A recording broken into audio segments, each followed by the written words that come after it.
Rumah kita yang besar boleh jadi hari ini milik kita, tapi besok belum tentu, malah bisa saja menjadi ahli warisnya kita, malah meninggal dunia. Bahkan yang paling parah nih Pak, yang perlu hati-hati nih, istri kita Pak. Hari ini istri kita boleh jadi besok malah istri orang Pak. Nah ini harus dijaga nih Pak. Ibu-ibu yang di atas, ingat-ingat Bu, hari ini suami ibu ada di sini, boleh jadi jangan-jangan besok malah jadi suaminya orang lain. Nah ini, dan itu pergantian terus-menerus Pak, seiring masih dunia ini masih ada. Tapi yang perlu tetap dipertahankan dan itu tidak boleh tergantikan. Ini Pak yang perlu kita ketahui.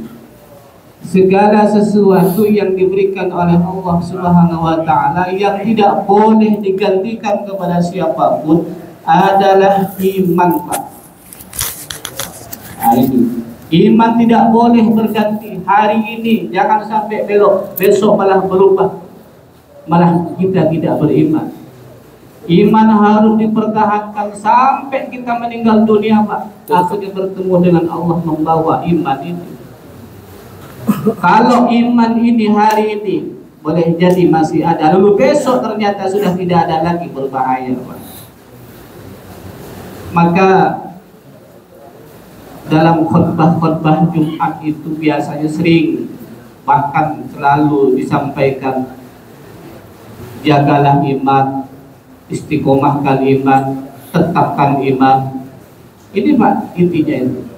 Jadi iman ini yang tidak boleh lepas. Iman tidak boleh digantikan oleh siapa. Maka di antara sekian nikmat Allah Subhanahu wa Ta'ala yang paling agung adalah iman dan Islam ini. Coba kita melihat di luar sana, umat manusia ini Pak, menurut sensus tahun 2018, nah ini, itu ada sekitar 8 miliar lebih Pak, sensus penduduk dunia ini. 1,5 miliar itu adalah beragama Islam. 6 miliar lebih itu sudah bergabung agama-agama yang ada. Berarti kalau kita lihat petanya ini, berarti umat Islam itu hanya ada 1,5 miliar. 1,5 miliar ini Pak masih terpecah lagi Pak dari paham-paham yang ada itu. Lalu kemudian 1,5 miliar ini, inilah yang umat Islam ini Pak. Katakanlah mereka itu beriman semua, berarti penghuni-penghuni surga yang beriman itu hanya sekitaran ini. Yang lainnya itu belum tentu. Jadi kalau kita menganggap kekuatan Islam ini adalah kekuatan besar, ya di Indonesia iya Pak. Tapi kalau hitungan seluruh dunia, kita dikepung oleh orang-orang yang tidak beragama Islam. Nah, jadi dari sekian banyak umat Islam, 1,5 miliar yang betul-betul imannya sampai sekarang menurut Ahlus Sunnah wal Jamaah itu hanya ada berapa persen.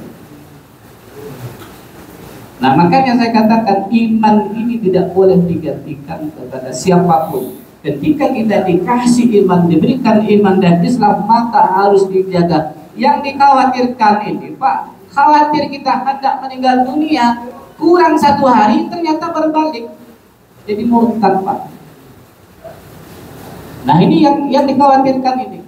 Maka yang terpikirkan ini adalah Pak, ya Allah jangan sampai iman dan Islam ini terlepas dari tubuh kita.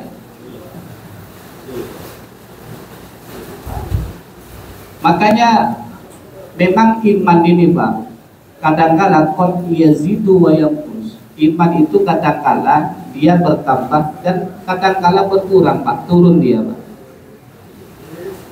Saya akan lihatkan beberapa contoh misalnya ini Pak. Kenapa iman itu kok tidak stabil? Iman ini yang stabil itu hanya imannya malaikat Pak.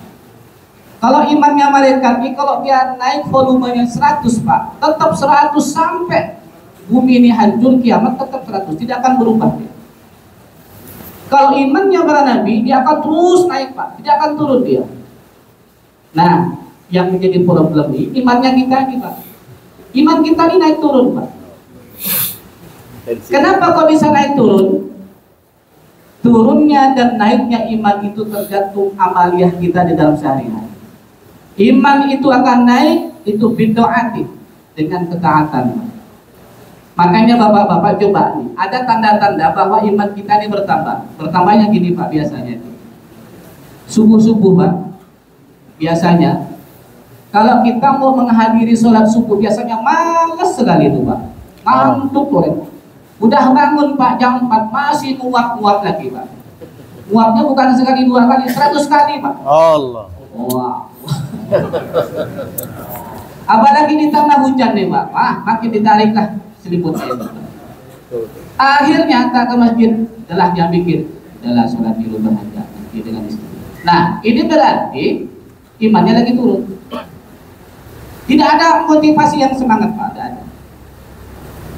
Contoh lagi nih, imannya lagi naik nih Pak. Sholat maghrib Pak, belum azan maghrib kira-kira misalnya jam 6 misalnya, jam 5 sudah di masjid Pak.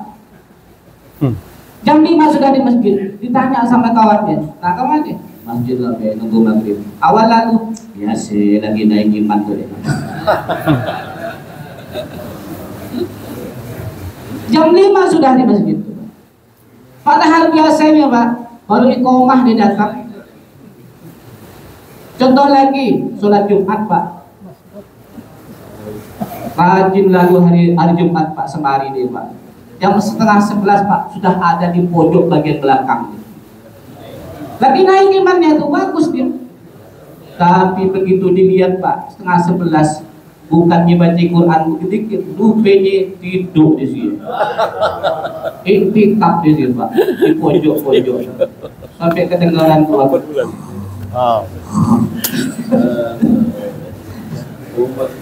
Imannya lagi naik Pak, tapi kalau sudah imannya lagi turun Pak, turun Pak. Sholat Jumat Pak, baru khotib dah naik, baru pegagas nak pergi. Ini berarti kita harus mewaspadai tanda-tanda turun dan naiknya iman Pak. Kalau sudah iman ini nampak ada gejala-gejala mau turun, segera lagi ingat dengan fadilah-fadilah yang disampaikan oleh guru-guru kita. Ingat dengan fadilah-fadilah keutamaan ibadah yang disampaikan oleh para ulama Pak. Ingat dengan sebuah hadis yang Bapak pernah pelajari dengan ayat-ayat Al-Quran agar terdorong lagi Pak. Makanya setiap ibadah-ibadah itu biasanya Pak disampaikan fadilah-fadilahnya. Contohnya Pak, Rakaatul fajri khairum minad dunya wa ma fiha. 2 rakaat sebelum subuh, sholat sunnah sebelum subuh, qabla subuh itu lebih baik daripada dunia dan isinya.